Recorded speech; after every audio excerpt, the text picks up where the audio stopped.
Então, vamos dar um tempinho aqui para o pessoal começar a entrar e preparar aqui a minha pauta.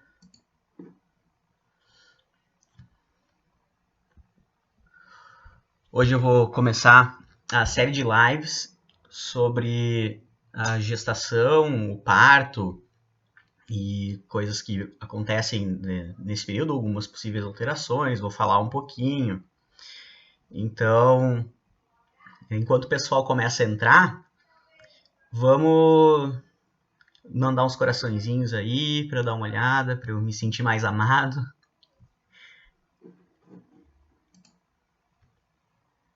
Deixa eu dar umas acenadas aqui. Agora eu aprendi esses acenos, gostei desse negócio. A gente vai ficando melhor, né? Quando a gente começa a fazer mais as lives, a gente vai aprendendo a mexer. Então, pessoal, se tem alguém aí que é a primeira vez que está entrando, pode colocar aí um hashtag parto humanizado, que aí a gente já sente se tem bastante novato ou se o público já é o público consolidado das outras lives.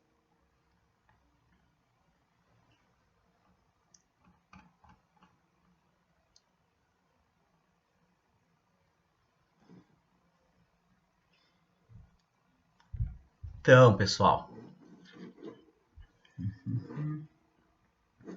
queria falar um pouquinho sobre a minha história, né? O porquê que eu resolvi fazer essas lives, qual é a minha formação, até para quem não me conhece.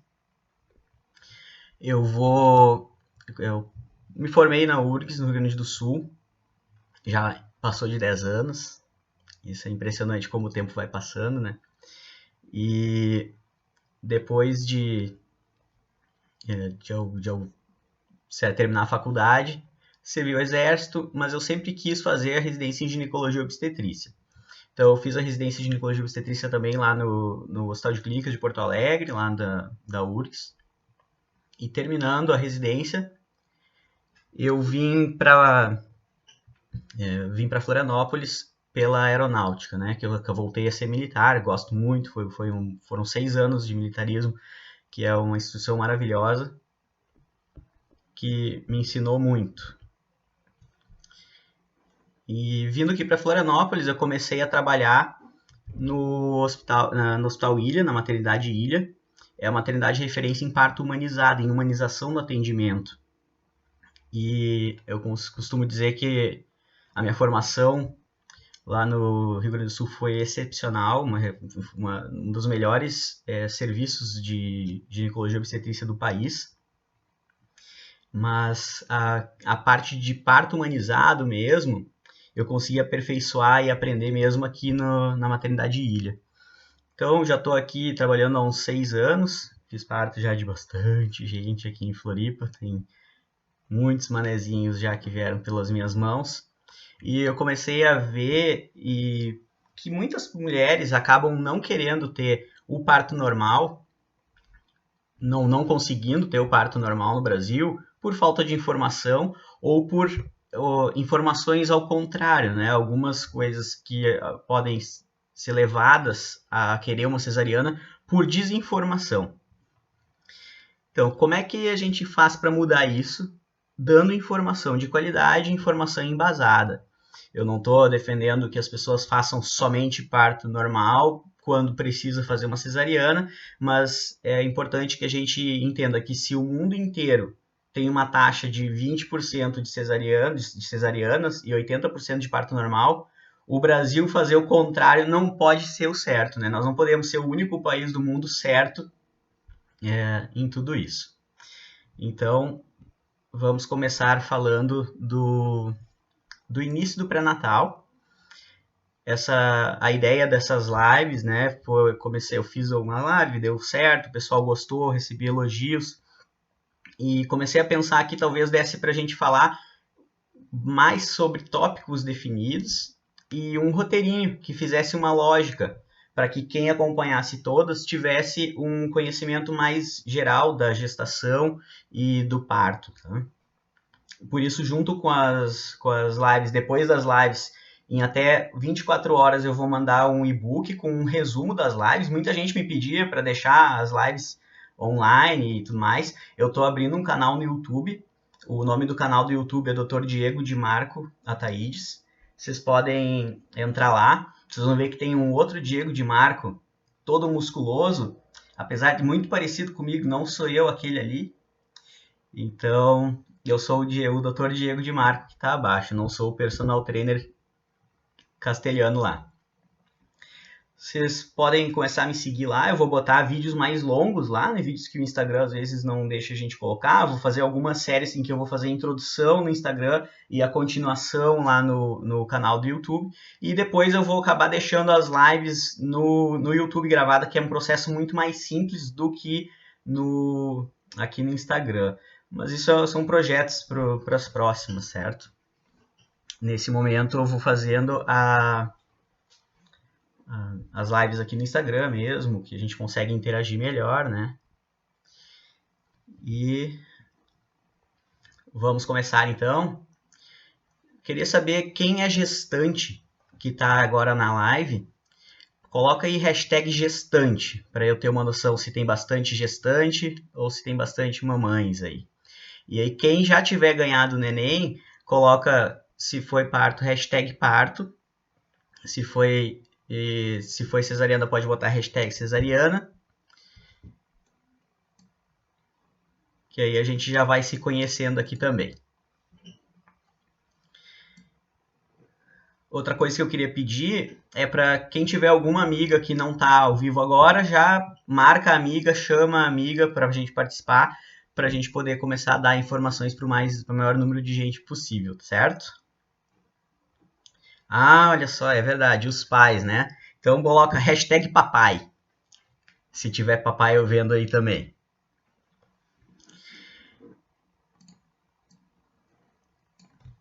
Então, nessa primeira live vai ser uma introdução mais sobre a gestação, o início da gestação. O que a gente fala, como é que funciona o início do pré-natal, né? Sobre desde a rotina da primeira consulta de pré-natal, principalmente, o do pré-natal em si, e também sobre alguns sintomas da gestação. O primeiro sintoma, o mais precoce que a mulher vai ter quando descobre que está grávida, é o atraso de menstruação, obviamente, né? Então, não vai vir menstruação, pode vir um sangramentinho mínimo, assim, que a mulher às vezes confunde que é menstruação, mas não é. E quando, além da menstruação, a gente pode ter como sintoma bem precoce um inchaço nos seios e um certo dolorimento dos seios. Vai ser desde o início, vai melhorar a partir da metade da gestação. Conforme for passando a dor, o seio vai começando a ficar cada vez maior, né, para a produção de leite mesmo, e vai surgir algumas veias no seio. No mamilo, o mamilo e a auréola crescem e ficam mais escuros, e surgem uns pontinhos, umas tubérculos de Montgomery, que a gente chama, que são glândulas que vão ajudar a lubrificar a auréola para na hora do parto, na hora da amamentação, desculpe. Além das alterações do seio, é muito, muito, muito comum que as mamães tenham... cadê eu aqui?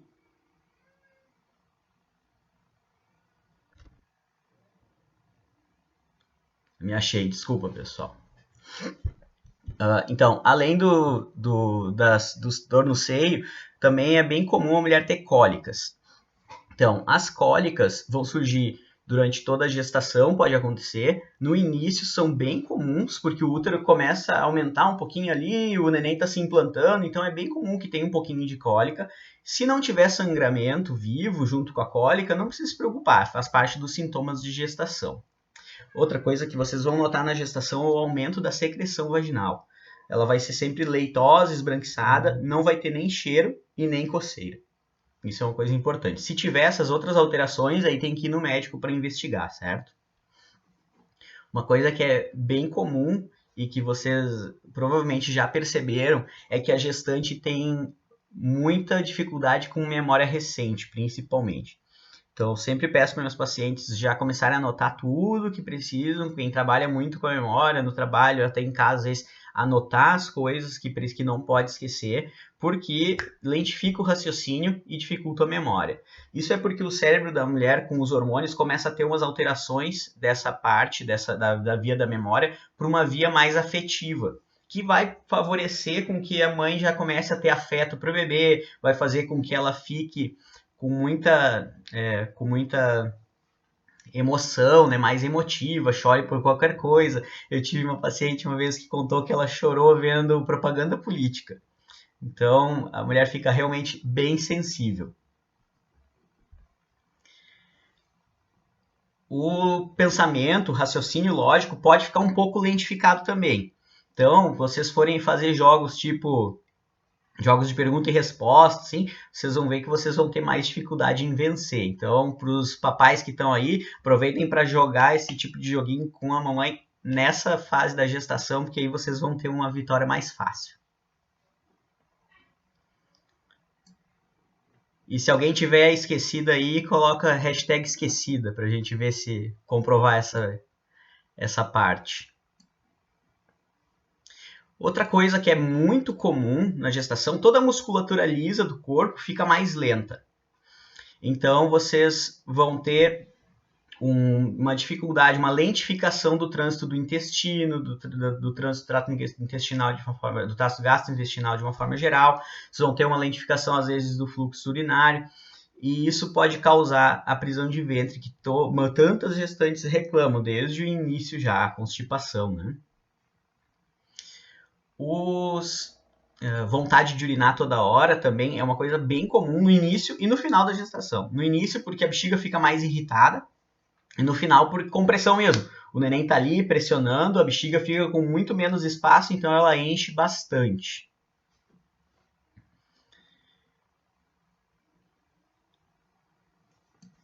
Outra coisa que é muito comum na gestação são as dores osteomusculares.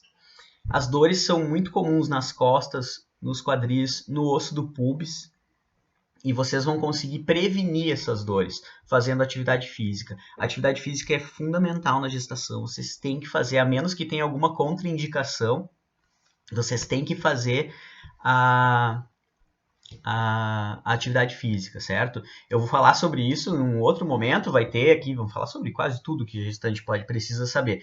Então a gente vai falar mais especificamente sobre as atividades físicas numa próxima aula, tá? Os locais mais comuns a gente já falou, e como que a gente vai fazer para tratar, caso a mulher já tenha. Vai ser uma coisa bem complicada. Eu não posso usar os remédios que a gente usa na não grávida. O relaxante muscular é proibido, anti-inflamatório é proibido, até aqueles tópicos que a gente cola, às vezes, também a gente evita na gestação. Então, se a gestante começa a ter dores, a gente vai mandar ela para fisioterapia, para osteopatia, para acupuntura. Mas remédio, que é o que a maioria quer, ela vem na consulta querendo um remédio para ficar boa e melhorar não vai ter esse milagre não, tá? Então, previnam a dor nas costas fazendo atividade física, a dor no quadril também, tudo.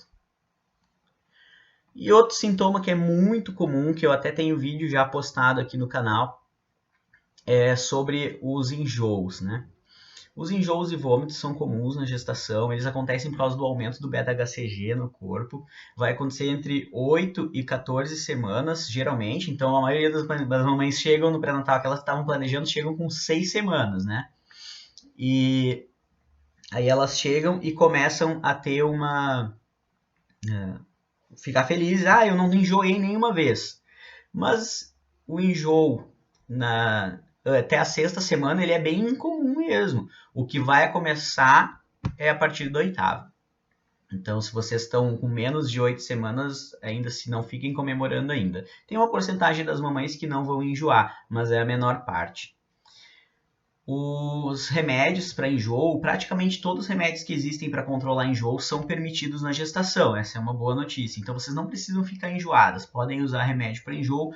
O remédio mais rápido efeito é a ondansetrona, mas todos os remédios antieméticos podem ser usados. Eu postei sobre uma tabelinha, um score de pontuação, né? e depois vocês vão ter no e-book vai estar ali o teste, a tabelinha com o score, para ver quantos pontos de enjoo a mamãe fez. Se ela tiver muitos pontos, ela precisa ir para a maternidade, porque é um enjoo muito severo e aí às vezes requer internação. Se tiver um enjoo leve, aí pode ser tratado de outras formas, ou moderado também. Então, como é a rotina do pré-natal?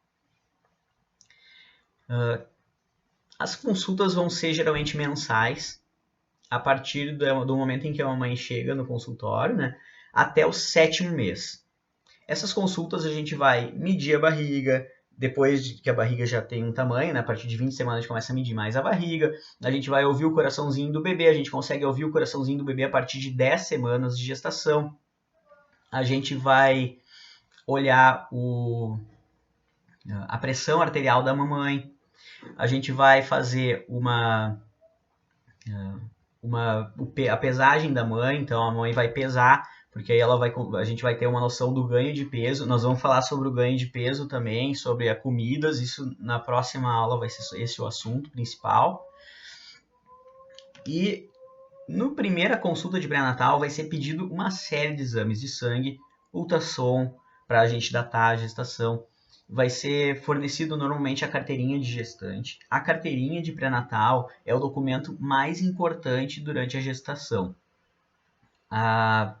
É importante que as pessoas carreguem essa carteirinha para todos os lados, porque tudo que tem relacionado à gestação, os exames, as consultas, a evolução de vocês, algum histórico, algum risco, alguma alergia, tudo vai estar escrito ali. Então vocês podem, com essa carteirinha, se passar mal no meio da rua, por exemplo, precisar ir direto para a maternidade, precisar ser atendida por alguém, essa pessoa vai poder ter toda a informação de vocês, sem precisar perguntar, sem vocês terem que carregar uma pasta cheia de exames e tudo mais. Então tá bem resumido e é muito importante que vocês tenham a carteirinha de gestante e que vocês andem com ela, porque de nada adianta a carteirinha estar em casa, né?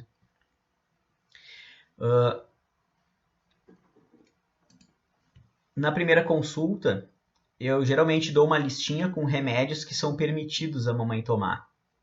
Isso é uma coisa bem importante, porque vocês têm que saber para onde correr caso vocês tenham alguma dor, caso tenham algum enjoo, caso tenham azia, constipação, gases. Tem vários sintomas comuns que a gente pode ter grávida ou não grávida, que é importante que vocês saibam o que podem tomar. Primeiro, para não precisar ficar ligando para o médico toda hora para perguntar, né? E para não ficar sofrendo também até uma próxima consulta. Os remédios que vocês souberem que são seguros, vocês podem tomar sem medo. O que é proibido de tomar na gestação dos remédios mais comuns? Todos os anti-inflamatórios vão ser proibidos. Os descongestionantes vão ser proibidos. Então, aqueles remedinhos que pingam no nariz para respirar melhor, quem tem rinite, esses não pode usar na gestação, só soro fisiológico e, eventualmente, se o médico prescrever algum outro tipo de remédio, mas descongestionante a gente não usa. Antibióticos, vários deles são proibidos também na gestação. A gente acaba usando esses antibióticos mais para alguns específicos, assim, que a gente sabe que não fazem mal para o bebê. Então, esses antibióticos, vocês vão precisar de receita, então vocês vão ter que ir consultar para ter essas receitas, né? E remédios para pressão também, boa parte deles vão ser proibidos, vai ter um ou outro que a gente vai liberar.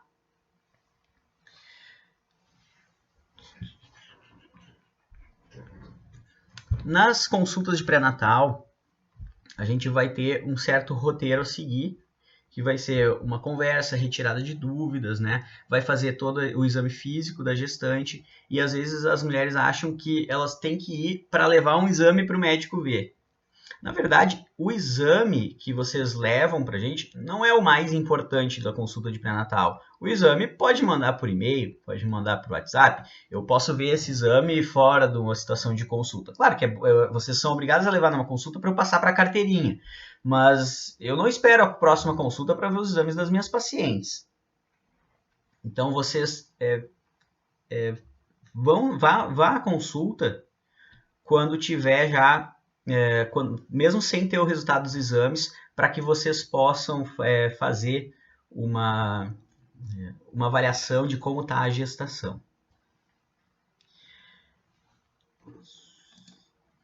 Depois dessas consultas mensais, que vão ser até o 7º mês, a gente vai começar a diminuir esse intervalo de consultas. Isso acontece porque no final da gestação é muito mais comum que acontecerem alguns tipos de complicação. Então a gente tem que seguir essas gestantes mais de perto. Depois de 30 semanas mais ou menos, eu costumo ver as pacientes em 3 semanas, depois em 2 semanas, depois geralmente tem 2 de 2 semanas e depois eu vejo toda semana. Então a consulta um pré-natal bem feito, ele tem pelo menos 10 consultas. O SUS recomenda que no mínimo 6. Mas na vida real a gente tem mais de 10. E essas consultas vão fazer com que a gente conheça vocês e tenha um vínculo até afetivo, um vínculo de confiança muito forte. É sempre importante que vocês compareçam às consultas de pré-natal acompanhadas, de preferência pelo pai do bebê, né, pelo marido e tal. Mas se tiver alguma coisa, uma situação, o marido está trabalhando ou não é casada, leve alguém para compartilhar esse momento, porque como a grávida é esquecida, às vezes tem coisas que vocês ouvem na consulta e depois não lembram que a gente falou. Outra situação é que às vezes eu gosto muito dos maridos que eles deduram as mulheres. Então, às vezes eu falo, tá comendo direitinho, tá cuidando do peso, tô sim. E o marido chega lá e diz, não tá nada. E aquele dia, assim. Então, eu acho bem importante a presença do pai. E cria uma relação de vínculo também com o médico. E para não ficar só sendo o médico da paciente, a gente acaba sendo o obstetra da família. A gente não precisa ficar vinculado somente à mulher, né? Eu tenho várias pacientes que no final da gestação a gente cumprimenta o próprio marido com um beijo no rosto, já de tão amigo que a gente vai ficando ao longo da gestação, né? Então, levem um acompanhante para facilitar a vida de vocês, para ajudar também a gente, certo?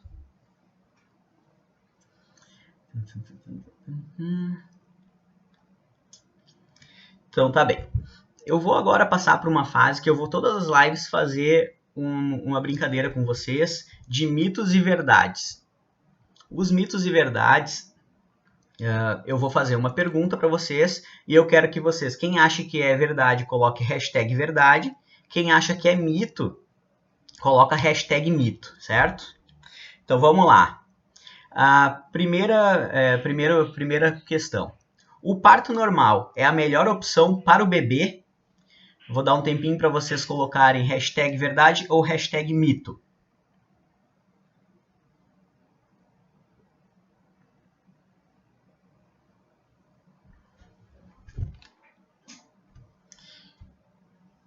Então, o parto normal vai ser a melhor opção para o bebê?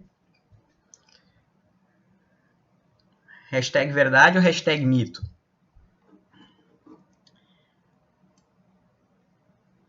Pessoal aqui, ninguém acha que é mito isso? Foi fácil demais, né? Então, é verdade. O parto normal é a melhor opção para o bebê. Por quê? É sempre o tipo de parto mais indicado porque ele é mais fisiológico, né? A gente nasceu e se criou tendo o parto normal. Justamente porque a gente vai ter as contrações e a passagem do bebê pelo canal do parto. Isso vai favorecer com que ele saiba que vai nascer. Ele não é retirado simplesmente ali dentro do útero.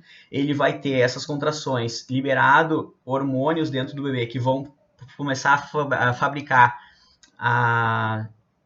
o surfactante dentro do pulmão, que vai fazer com que o pulmão infle melhor com ar e ele tenha menos risco de desconforto respiratório.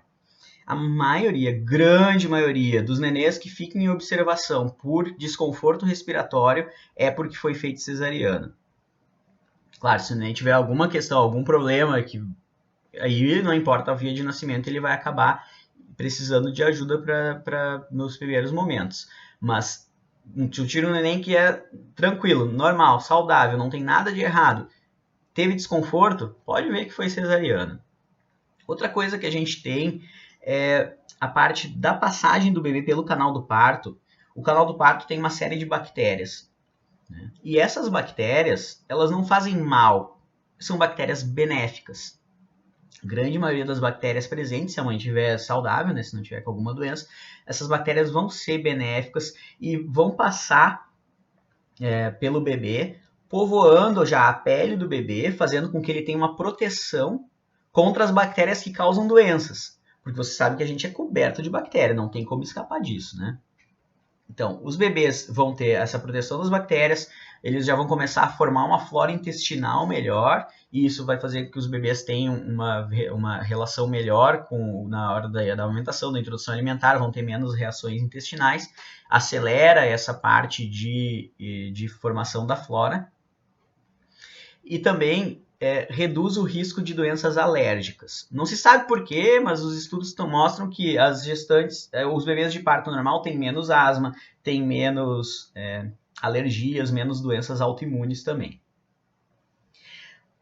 Além disso, como a Gabriela falou ali, o contato com a mamãe ele é muito mais precoce no parto normal. Em geral, a gente faz o parto normal e a gente coloca o bebê já no colo da mãe.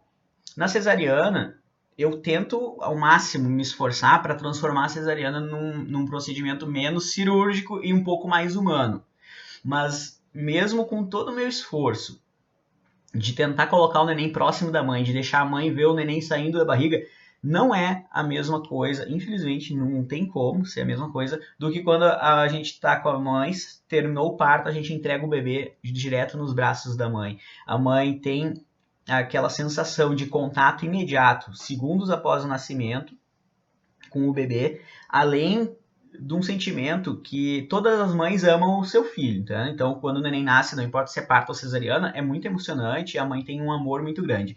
Mas no parto normal, o que eu vejo é que as mães, além do amor que elas já sentem na hora, elas ainda têm uma sensação de vitória pessoal, um sentimento de eu conseguir, que potencializa aquilo de uma forma que é muito emocionante. Eu me emociono nos partos até hoje. Claro que a gente tem emoções na cesariana também, não estou dizendo que não precisa, a gente precisa ter cesarianas, né? Eu preciso de uma taxa de cesarianas para poder fazer com que os bebês fiquem bem. Essa noite, por exemplo, tive um parto que a gente tentou, trabalho de parto, ficamos, acho que foram 6, 7 horas, foi das 6. Eu postei a hora que eu tava chegando no hospital ali, que eu já tava um pouco no hospital, eu cheguei em casa, era 4h30 da manhã, noite passada. E não deu, não teve como fazer um parto normal, o neném começou a cansar, a gente fez a cesariana. Foi tudo ótimo, o neném ficou bem. O mais importante é o bebê ficar bem, entendeu? Eu não quero fazer uma apologia irresponsável ao parto normal, mas vocês têm que entender que o parto normal tem muitos benefícios. E queria ver aqui de vocês, quem teve parto normal, coloca um hashtag parto normal aí para eu ver. E quem teve um parto humanizado, coloca hashtag parto humanizado.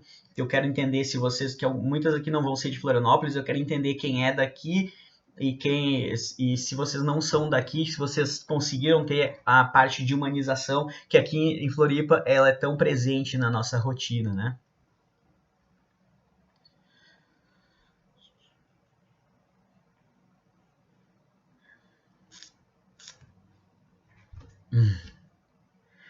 Certo. Então,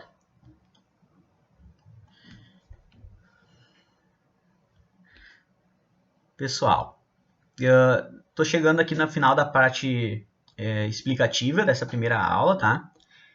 Espero que vocês gostem. Lembro que o e-book vai amanhã, até o final do dia eu tô mandando para vocês. Essa minha semana foi bem corrida.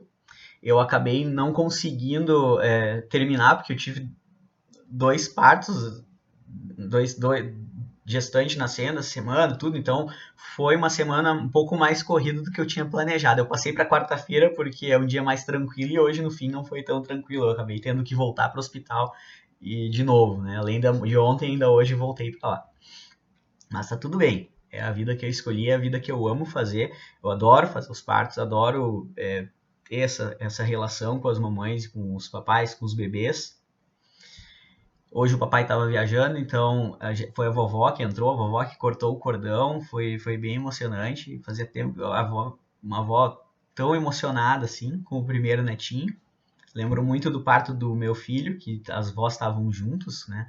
Tanto a minha mãe quanto a mãe da Dani participaram do nosso parto.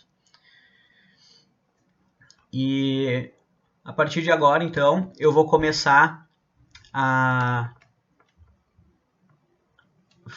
responder as perguntas que foram feitas, tá? Eu vou sempre deixar as perguntas para o final. Então agora eu vou voltar aqui e vou começar a dar uma olhadinha nas perguntas. Quem tiver alguma pergunta pode ir fazendo.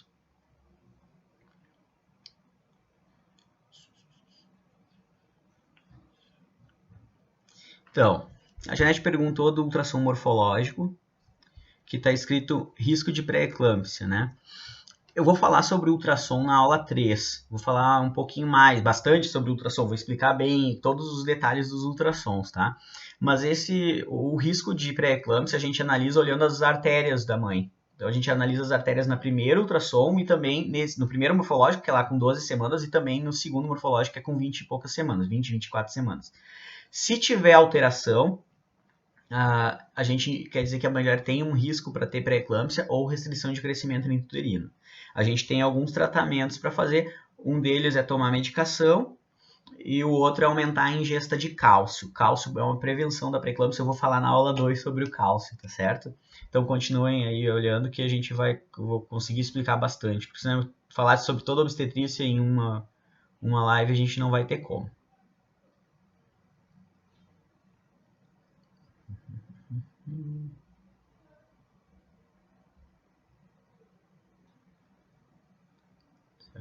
Certo. Depois do parto, é normal continuar com essa secreção. Depois do parto, a mulher vai ter sangramento por um tempo, depois ela vai ter uma mudança de coloração para uma coloração amarelada, alaranjada, transparente, e sim, ela fica com uma secreção esbranquiçada, dessa mesma forma da gestação, porque essa secreção tem a ver com a progesterona. Então, a progesterona, ela vai fazer com que a vagina fique liberando uma secreção esbranquiçada. Vocês vão notar essa secreção mais esbranquiçada. Quem não usa pílula vai notar todos os ciclos.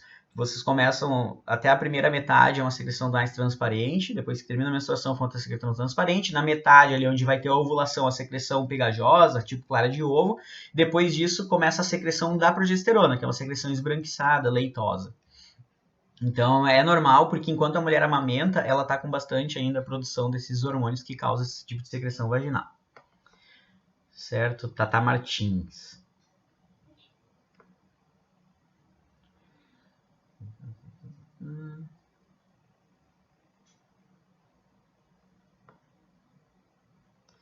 Então, sobre a corrida, né? A Lady Mar falou que parou de correr depois da gravidez. É verdade, é importante parar de correr, porque a corrida tem impacto, né? Diferente da caminhada que não vai ter impacto. Vamos falar disso na live, eu não lembro agora se é na 2 ou na 3, mas vou falar sobre exercício físico também. E por que não pode usar o descongestionante? Primeiro, descongestionante que eu estou falando é o vasoconstritor. Vocês às vezes entendem descongestionante por outro tipo de remédio, tá? Então, Ana Lara, o descongestionante com vasoconstritor, ele faz com que os vasos sanguíneos pequenos se contraiam e entre menos sangue. Isso vai atuar não só no nariz, onde o objetivo é esse, porque aí o vaso sanguíneo contraindo no nariz, vaza menos líquido e o nariz não fica entupido. Só que ele vai contrair também os vasos do útero. Então a gente evita para que não tenha essa contração, para que o neném receba o sangue com maior facilidade lá no útero. Então, se a mulher usar toda hora de descongestionante, ela pode ter problema. Ó, a Janete falando que o marido ajuda a lembrar do repelente, né? Vamos falar sobre repelente também em outro momento.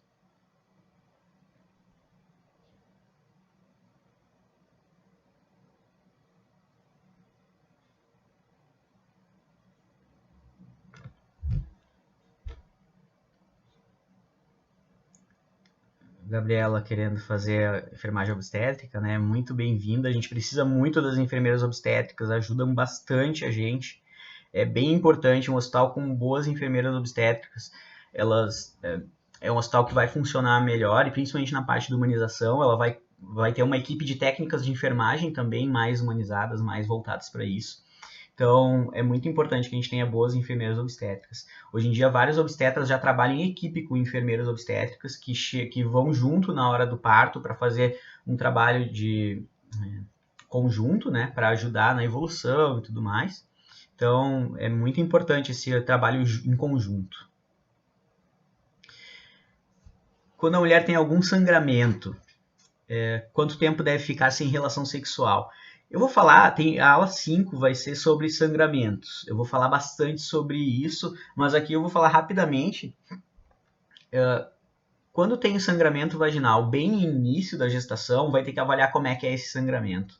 Se esse sangramento foi um sangramento de risco, um sangramento forte, um sangramento que deu alguma alteração na ultrassonografia, deu um hematoma, vai ter que ficar até a absorção desse hematoma, até a parada total desse sangramento. Geralmente a gente pede para evitar relações por pelo menos uma semana ou 2 semanas depois que parou o sangramento. Mas a gente vai ter que analisar caso a caso, então não dá para levar isso como uma única verdade. 29 semanas sentindo dores na virilha e lombar é super normal. Dores, as últimas consultas de pré-natal eu brinco com meus pacientes, que elas chegam, tá doendo alguma coisa, sim, dói aqui, dói ali, e eu digo que o meu tratamento é ouvir, que pelo menos elas reclamaram para alguém, porque remédio a gente não vai dar mesmo, né? Mas é brincadeira, a gente sempre tem como ajudar, né? Tem a osteopatia, tem a fisioterapia, terapia manual, tem o alongamento, tem a acupuntura. Então, procurem esse tipo de tratamento que vai ajudar bastante. Mas sempre tentem não chegar a ter essas dores, né? Tentem fazer com que ter primeiro a prevenção com exercício físico, certo? É a Jessie Matias. E a Deia. Ter dor na relação após o parto normal é comum e pode durar até quanto tempo? Não é tão comum. É comum na primeira relação após, né? Porque tá tudo voltando ao normal e principalmente essas dores do início da retorno à vida sexual da mulher. Essas dores vão ser por insegurança, por medo. Então ela fica com medo, se contrai e aí tem um pouco mais de medo. A secreção da progesterona no pós-parto, ela não favorece a vagina a se lubrificar. A prolactina diminui o desejo também de ter relação. Então, o pós-parto é um momento em que a natureza faz com que a mulher tenha menos apetite sexual e a relação seja menos prazerosa para que ela não engravide, para que ela não tenha risco de engravidar. Porque é muito mais barato para a natureza que a mãe mantenha vivo aquele bebê que nasceu do que ela fabrique um do zero e aí tenha que cuidar dois. Em termos de nutrientes, de energia, é mais caro para o corpo, né, na nossa vida animal. Hoje a gente conseguiria, vai ter uma nutricionista, vai ter o obstetra, vai ter um monte de coisa, mas nossa natureza foi feita assim. Então, Deia, a dor pode acontecer no início, mas não é comum que fique sempre. Se ficou para sempre as dores, vocês têm que dar uma olhadinha se não teve algum corte, com alguma cicatrização anômala, né? Ou se não está com muita insegurança e isso pode estar causando também a dor. Sempre faz uma avaliação com o obstetra, ele vai examinar, vai ver se tem alguma alteração ali que é passível de tratamento.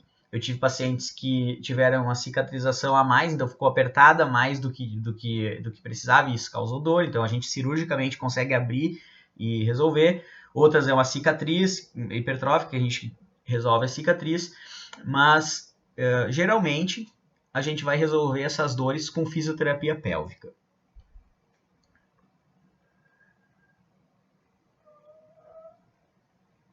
E a Gabriela perguntou sobre a bicicleta, né? Eu deixo minhas pacientes pedalarem, mas eu não gosto que elas andem de bicicleta. Como é que vai fazer para pedalar então? Bicicleta ergométrica. O exercício pedalar não tem problema nenhum. Andar de bicicleta tem risco de cair. É muito mais pelo risco de cair, de ser atropelada, de se acidentar, que eu peço para dar uma maneirada na bike. Não porque o exercício seja ruim, o exercício é maravilhoso, mas aí vai para o trabalho de bike, passa no paralelepípedo, vai trepidar, ou então vai ter risco de se acidentar, de cair, de passar por buracos e tal. Então eu prefiro que evite por causa disso. Motocicleta também, tá? O gestante não deve andar de moto. O que pode inflamar depois do parto normal e por que isso acontece? Vanessa, eu não consegui entender exatamente do que você está falando. Se puder depois me mandar, eu te respondo. Pode mandar até por direct e eu te respondo depois.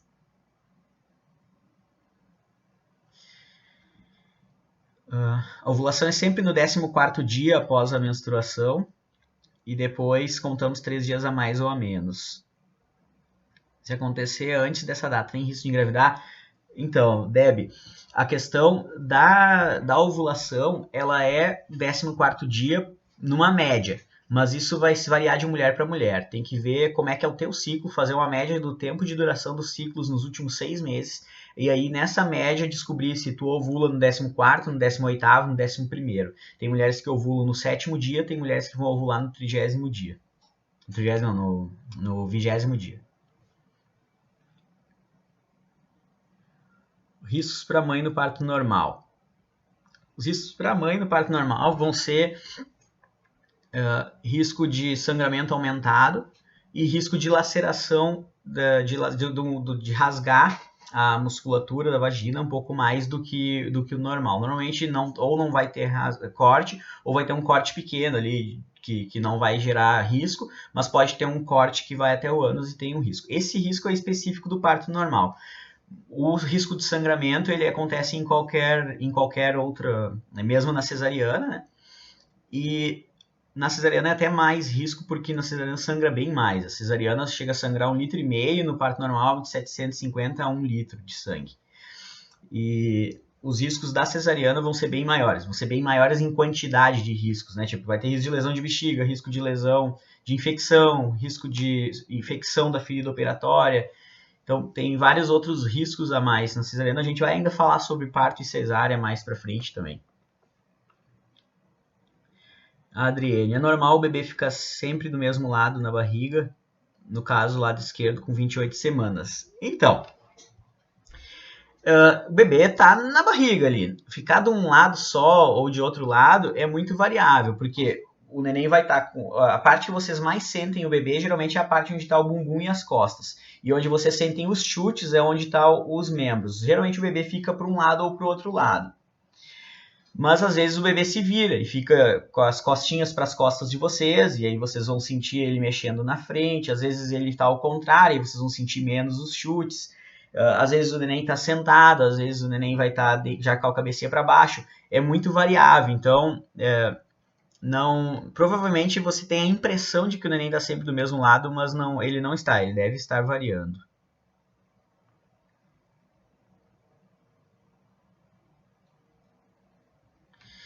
A Lady Mari anda de moto todos os dias, Lady Mari, isso é um risco de queda principalmente, risco de acidente, né? No Brasil, a maioria dos acidentes são com moto.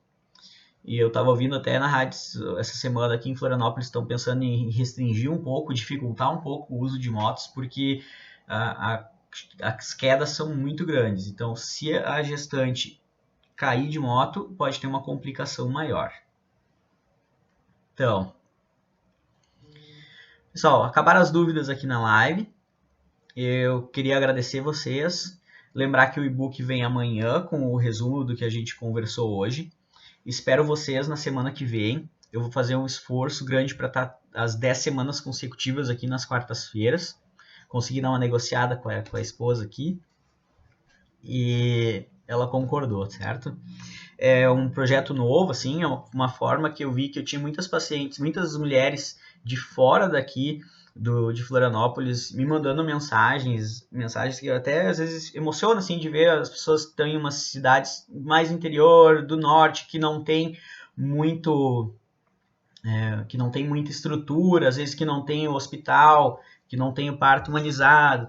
Então, vários pacientes de várias cidades diferentes já vieram entrar em contato comigo por direct. Podem mandar os directs, eu respondo sempre na medida do possível, vou respondendo. Às vezes não consigo responder no dia, porque minha vida é um pouco corrida, você deve imaginar. Peço que vocês marquem as amigas para que eu consiga cada vez levar mais informações para mais mulheres, né? Eu quero, com essa sequência de lives, fazer eu achei um nome legal, que é dar à luz com informação, né? Que é ter um bebê com informação. E que essa informação possa fazer com que vocês cheguem na consulta de pré-natal de vocês, que nada vai substituir a consulta de pré-natal. Eu não vou fazer um pré-natal à distância, nem quero isso, imagina, não tem, é até ilegal isso aqui no Brasil. Então, eu quero que vocês cheguem numa consulta de pré-natal com algumas dúvidas já sanadas, que vocês consigam chegar lá e já perguntar ao obstetra de vocês alguma coisa mais específica, mais pontual. Isso vai poupar tempo da consulta, vai poupar tempo de vocês e vocês vão poder ter um pouco mais de qualidade até no acompanhamento. Às vezes a gente não consegue perguntar tudo, ainda mais que grávida esquecida, se não leva uma lista de dúvidas, elas acabam não lembrando de perguntar. E, por favor, sigam acompanhando e vamos tentar dar à luz com mais informação no Brasil, tá bom? Muito obrigado, até a semana que vem. Tchau, tchau.